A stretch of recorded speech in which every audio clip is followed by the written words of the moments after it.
আয় ক্যামেরা চালু। সম্রাট ভাই কি বলবেন বলেন। আমি আছি ভাই, সুশীলের খাবার আছে, এটা টেস্টে অন্যরকমের, ঠিক আছে? যে খাবে লিটন ভাই আপনার কি মত? খুবই টেস্ট।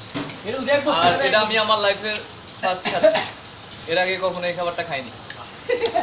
আমি এর আগে অনেক খেয়েছি কিন্তু এটার মধ্যে এত সুস্বাদু আমি খাবার পাই না। এটা আসলে খুব সুস্বাদু। এটা এটা বানাইছে কে? শেফ, খুব মজা। বাচ্চু শেফ, ওর প্রশংসা অনেক। ওনার কসম ওই শেফ ঢাকাতে আসছে, এটা কি যে পুষ্টিকর, দেখেন এই মাছ দেখেন দেখেন অবস্থা আছে এম্বা। এই যে কিছুক্ষণ পর আমরা বাথরুমে যেতে হবে কোন সমস্যা নেই। এই যে এই সসটা গরম থাকলে খেলে কি মজা লাগবে সসটা। দেও না। এটা খাইতে মজা লাগাইছে। দুটাইতে পারে তাই না? প্রথম তো এই জন্য খাবার সিস্টেম বুঝতেছি না, একটু বেশি কষ্ট হচ্ছে।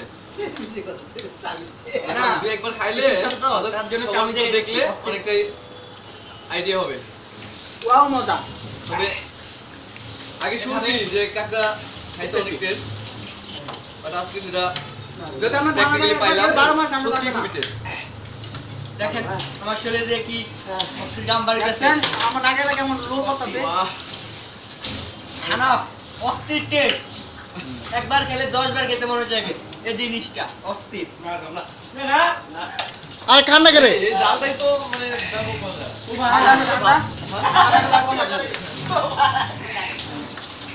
এই জালটা অস্থির টেস্ট। আগে তো ফ্লেভার ওরে ভাইয়া ভালো লাগছেন না? ভালো লাগছেন? অস্থির টেস্ট। এই জিনিসটা যে একবার খাবে 5 বার খেতে মন চাইবে। এটা অস্থির অস্থির অস্থির। ওই আগে রাখ হাত ভাই। দিও না কেউ, একটা কাজ করি, হ্যাঁ আপাতত হাত দিও না কেউ। কতটা পাইছি গায়া? অস্থির। আমরা বুঝাইতে পারবো না আপনারে। কি কমো আপনারে ভাই, অস্থির। আবার দেখা হবে সামনে আমরা উপায় নাই যে বাংলাদেশের দাস দোষ। আমরা আরেকটু মজা নেওয়া দেবো। টেস্ট এটা Awesome.